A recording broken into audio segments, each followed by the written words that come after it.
Hello dear students, I am Munagar Vimal. In Mathematics of Standard 9, we are going to learn chapter number 1, that is number system, and it is part number 5. Now here we are going to solve exercise number 1.3 and some different example. Now let me solve this example. In exercise number 1.3, there is given question number 2. You know that 1 by 7 is equal to 0.142857. ये तो कितनी बार आ चुका है कि आपको पता है कि जो हमने ये एग्जाम्पल भी सॉल्व किया था, जो आगे का जो पार्ट नंबर 4 है उसमें कि 1/7 इज इक्वल टू 0.142857. उसका कैसे लिख सकते हैं हम, उसका जो बार हमने लिखा है यहाँ पे, इसका बार का मतलब क्या होता है कि 142.857 जो नंबर है वो रिपीट अगेन और अगेन रिपीट हो रहा है. Can you predict what the decimal expansion of 2/7, 3/7, 4/7, 5/7, 6/7 are without actual doing the long division? If you so how? So यहाँ पे जो हमने एक 1/7 का जो डेसिमल एक्सपांशन है वो दिया गया है, उसका यूज़ करके हमें जो 2/7, 3/7, 4/7 और जो 5/7 और 6/7 है उसे हम लिखना है. कैसे लिख सकते हैं? हमें पता है कि 2/7 क्या होगा, 2 इंटू 1/7. 2/7 क्या होगा, 2/7 क्या होता है, तो वो होता है 1/7 इंटू 2. तो क्या हो गया 2/7. अगर 3/7 चाहिए तो क्या मिलेगा, 3 इंटू 1/7. 4 चाहिए तो 1/7 इंटू 4 मीन्स जो हमें डेसिमल एक्सपांशन की दिया गया उसे हमें 2 के साथ, 3 के साथ, 4 के साथ, 5 के साथ और 6 के साथ हमें उसे मल्टीप्लाई करना है. तो हमें इस यहाँ पे बार दिए गए, हमें पता है कि बार का मतलब क्या हो, तो वो तो इनफाइनाइट तक ये जो नंबर है वो रिपीट होते ही जाते. तो हमें उसे मल्टीप्लाई कैसे कर सकते हैं, तो in simple way we can multiply it. Here given that 1/7 is equal to 0.142857. हमें क्या करना है, इसे हमें 2 के साथ मल्टीप्लाई करना है, दैट इज 2/7. इसे कैसे लिख सके, 2 इंटू 1/7. हमें 1/7 है उसका जो डेसिमल एक्सपांशन है ये यहाँ पे जो दिया गया है उसे हमें 2 के साथ मल्टीप्लाई करना है. तो easily you can do this. How can you do this? So 2 को हमें इन सारे के सारे डिजिट्स को यहाँ पे जो लास्ट डिजिट्स है उसके बाद हमें इसे आगे की तरफ है उसे हम मल्टीप्लाई करते जाएंगे और जो हम आंसर आएगा वो उसे हम यहाँ रखते जाएंगे. 2 को हम इस सारे के सारे नंबर इस तरह से 7 से लेके 1 तक इस तरह से हम उसे मल्टीप्लाई करते जाएंगे. तो पहले क्या होगा, 2 into 7 that is 14. 1 is remaining, तो यहाँ पे हम 1 रख देंगे. 2 5 ज़ा 10, 10 प्लस 1 दैट इज़ 11. 1 यहाँ पे और 1 यहाँ पे. 2 8 ज़ा 16, 16 और 1 क्या हो गया, वो हो गया 17. यहाँ पे 7 और यहाँ पे 1. 2 2 ज़ा 5, 5 और 1 क्या हो गया, सॉरी 2 2 ज़ा 4 और 4 और 1 क्या हो गया 5. 2 4 ज़ा 8 एंड 2 1 ज़ा 2. 0.220 इक्वल टू 0. और यहाँ पे हमें बार उसके बाद जो आंसर आए उस पर हम बार रख देंगे. तो देखा आपने कि कैसे इजीली हम 2/7 हम ये जो 1/7 है उसका यूज़ करके हम 2/7 मिला सकते हैं. तो 2/7 का आंसर क्या है, 2.285714 उसका बार. आपने देखा कि अगर हम 1/7 के साथ कोई भी नंबर मल्टीप्लाई करें, कोई भी नंबर, यहाँ पे 2 4 5 6, तो यहाँ पे आपने देखा कि उसका जो स्ट्रिंग है, डिजिट का स्ट्रिंग है, उनमें से दूसरा कोई डिजिट नहीं आता. आपने देखा यहाँ पे जो 1/7 में जो डिजिट है डेसिमल एक्सपेंशन के बाद वो क्या है 142857. और हमने यहाँ पे जो 2 इंटू जो ये मल्टीप्लिकेशन किया उसके बाद जो डेसिमल एक्सपेंशन जो नंबर है वो कौन से है, तो वो इनमें से ही है. देखिए आप 142857 वही यहाँ पे है 1285714. तो हम कभी भी 1/7 के साथ कोई भी ऐसे पॉजिटिव इंटीजर है उसे हम मल्टीप्लाई करेंगे तो उसका जो नंबर आएगा, उसका जो डेसिमल एक्सपेंशन होगा वो किस डिजिट में होगा, तो यही डिजिट होंगे 142,857. तो चलो 3 के साइड हम मल्टीप्लाई करते हैं, तो क्या मिलेगा हमें, तो क्या 3/7 दैट इज़ 3 इंटू 1/7, यानी कि हमें 3 के साथ 0.142857 को मल्टीप्लाई करना है। हमें 7 से लेके 1 तरफ हम 3 को मल्टीप्लाई करेंगे।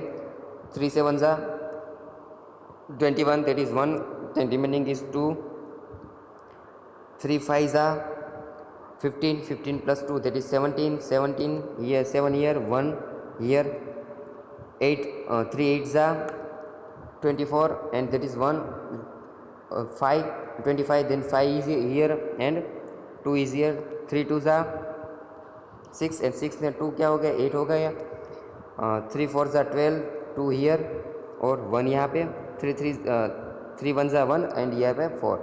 तो देखा आपने फिर से कि ये जो डिजिट है उनमें से ही हमें डेसिमल एक्सपेंशन मिलता है क्या, 4 2 8 5 7।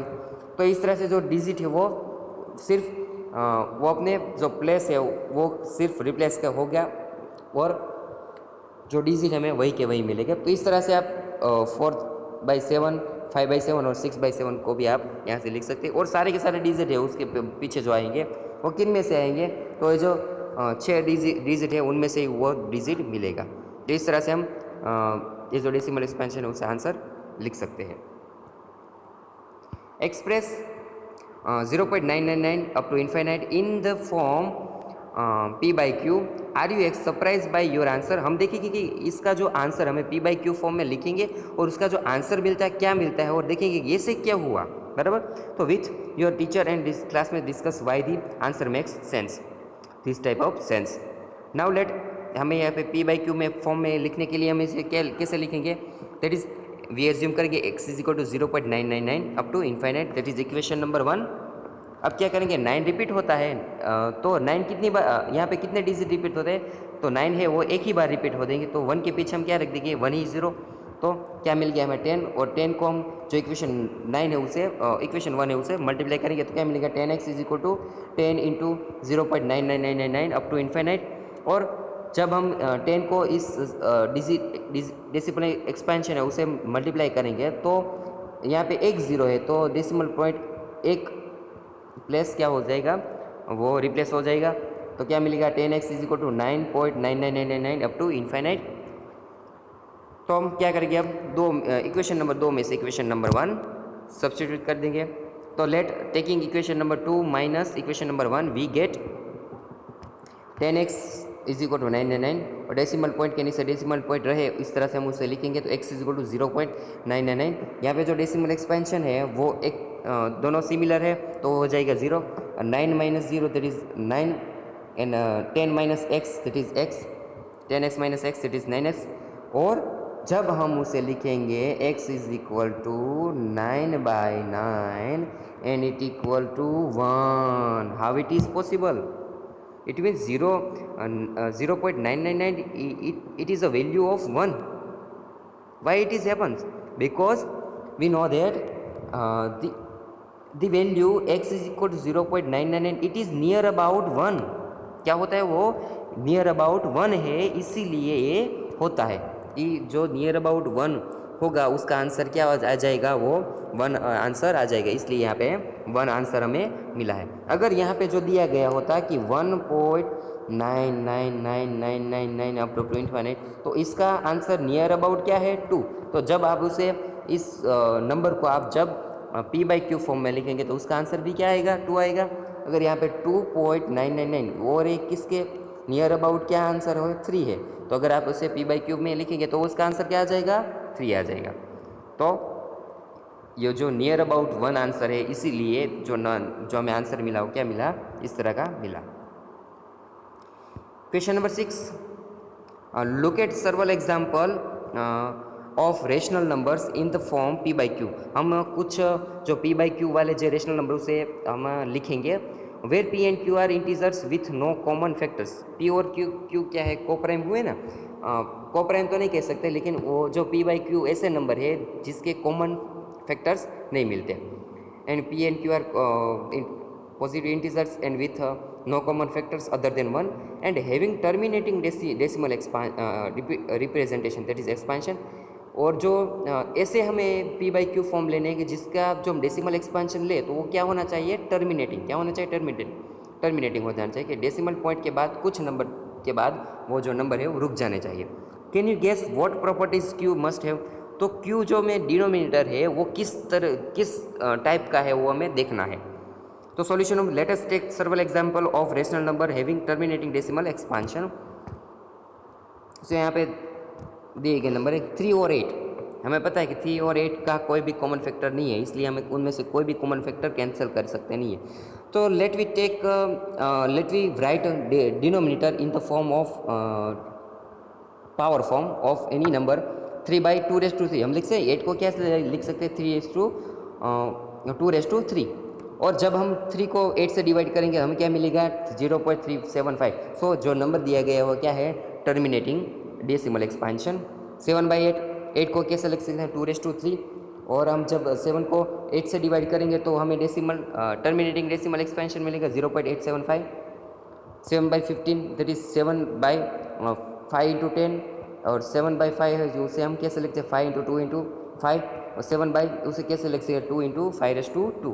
तो ये जो हम 7 को 15 से डिवाइड करेंगे, 50 से डिवाइड करेंगे तो हमें क्या मिलेगा, 0.14। और ये भी क्या है, एक तरह का टर्मिनेटिंग डेसिमल एक्सपेंशन है।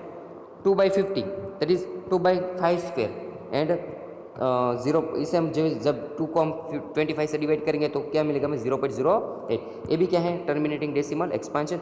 आपने यहाँ पे देखा कि जो टर्मिनेटिंग डेसिमल एक्सपेंशन हमें लिखे हैं, कोई भी हमें टर्मिनेटिंग डेसिमल एक्सपेंशन लिखते हैं तो उसका जो डिनोमिनेटर है वो किस फॉर्म में होगा, तो वो either form of power form of 2, 5 और बोथ 2 एंड 5। जो डिनोमिनेटर है उस किस फॉर्म में हो गया, तो पावर के फॉर्म में होगा। किसके पावर के फॉर्म में होगा, वो 2 के पावर के फॉर्म में, 5 के पावर के फॉर्म में, और किसके फॉर्म में, 2 और 5 के पावर के फॉर्म में। अगर वो उसका जो डिनोमिनेटर है तो वो कैसा होगा, टर्मिनेटर डेसिमल एक्सपेंशन। 2 और 5 के अलावा कोई भी दूसरा डिनोमिनेटर होना चाहिए नहीं। तो दो और एग्जाम्पल दिए गए कि 0.085, तो उसे कैसे लिख, 0.85 10^4। 10^4 को क्या होता है, दैट इज 2^4 और 5^4। तो आपने देखा नहीं यहाँ पे कि जो डिनोमिनेटर है उसे 2 और 5 की पावर के फॉर्म में और 10 के पावर के फॉर्म में उसे हम लिख सकते हैं। यहाँ पे ये जो है उसे भी हम 10 के पावर के फॉर्म में लिख सकते हैं कि 10 के पावर के फॉर्म में हम इसे 5^4 ऐसे हम इसे लिख सकते हैं। तो आपने देखा कि जो भी टर्मिनेटिंग डेसिमल एक्सपेंशन है उसका जो डिनोमिनेटर है उस किस फॉर्म में है, वो या तो वो 2 के पावर के फॉर्म में, 5 के पावर के फॉर्म में और 10 के पावर के फॉर्म में है। और इन शॉर्ट हम कहें कि वो 2 और 5 के पावर के फॉर्म में है। तो हम इन शॉर्ट क्या कह सकते हैं कि it appears that we have converted real numbers whose decimal expansion terminates into a rational numbers of the form p by q, where p and q are coprime factorization of denominator has only power of 2 or power of 5 or both, that is q is of the form 2^n 5^m। अगर किसी भी rational number का denominator है वो 2 power of 2, power of 5 और power of 2 और 5 का होगा, तो वो नंबर है वो क्या होगा, टर्मिनेटिंग डेसिमल एक्सपेंशन वाला होगा। About homework, in homework exercise number 1.3, the given equation number 8 or 9, you can solve this. If you have any doubt then you can call me.